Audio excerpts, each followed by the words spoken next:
ಈಗಾಗಲೇ ನಿಮ್ಮ ಪ್ರಶ್ನೆಗೆ ಬೆಂಗಳೂರಲ್ಲಿ ಉತ್ತರ ಆಗಿದೆ. ಸೊ ಮತ್ತೆ ಪದೇ ಪದೇ ಹೇಳೋದು ಅವಶ್ಯಕತೆ ಇಲ್ಲ, ಕಾದು ನೋಡೋಣ ಅಷ್ಟೇ. ಅದು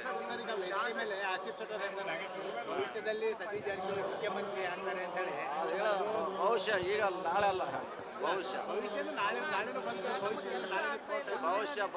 ನಾಳೆ.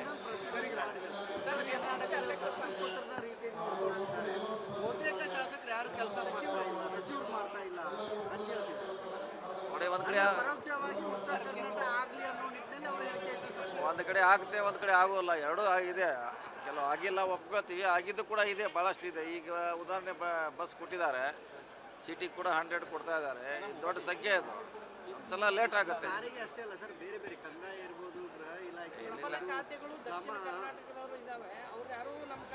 ಇಲ್ಲ ಬೆಂಗಳೂರಲ್ಲಿ ಬೆಂಗಳೂರಿಗೆ ಸೀಮಿತವಾಗಿರೋಲ್ಲ ಇಲಾಖೆ, ಇಡೀ ರಾಜ್ಯಕ್ಕೆ ಇರ್ತೈತೆ. ರಾಜ್ಯಕ್ಕೆ ಮಾಡ್ತಿರ್ತಾರೆ, ಸ್ವಲ್ಪ ವಿಳಂಬ ಆಗಿರ್ಬೋದು, ಅದು ಒಪ್ಕೋತೀವಿ ಅಷ್ಟೇ. ಇಲ್ಲ, ಸದ್ಯ ಒಳ ಮೀಸಲಾತಿ ಇಲ್ಲ ಸದ್ಯಕ್ಕೆ. ಕಾಂಗ್ರೆಸ್ ಸರ್ಕಾರ ಪದೇ ಪದೇ ಅನ್ಯಾಯ ಮಾಡ್ತಾ ಇದೆ ಅಂತ ಏನು ಯಾವ ವಿಷಯ ಹೊರತುಪಡಿಸಿ ಏನು ಈಗ ನೇಮಕಾತಿಗೆ ಮುಂದಾಗಿದೆ ಸರ್ಕಾರ. ಯಾರಿಂದ ಯಾರು ತಡೆ ಹಿಡಿದವ್ರು? ಯಾರು? ಕೋರ್ಟ್ ಹಿಡ್ದಿದ್ದಾರೆ. ಕೋರ್ಟ್ ಹಿಡಿದ್ಮ್ಯಾಗ ಯಾರು ಏನು ಮಾಡೋರು?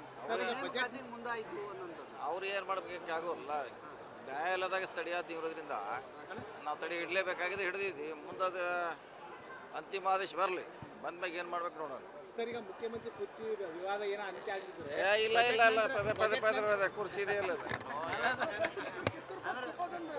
ಶಾಸಕರು ಡಿನ್ನರ್ ಫಸ್ಟ್ ಹೇಳ್ಯಾರಲ್ಲ, ಅದು ಸುಮಾರು 1.5 ದಿವಸ 1.5 ತಿಂಗಳಾಯ್ತು ಸರ್. ಬೇಡಿಕೆ ಸರ್ ಜನರಿಗೆ ಮಾಡ್ತಾರೆ ಹೇಳಿ.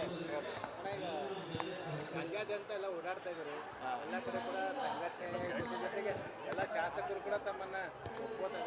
ಮೆಸೇಜ್ ರವಾನೆ ಆಗ್ತಾ ಇದೆಯಾ? ಮುಂದಿನ ಚುನಾವಣೆ ತಮ್ಮ ನೇತೃತ್ವದಲ್ಲಿ ಹೋಗ್ತಾರೆ. ಪಕ್ಷ ಕಟ್ಟೋದು ಅಷ್ಟೇ ನಮ್ಮ ಕೆಲಸ.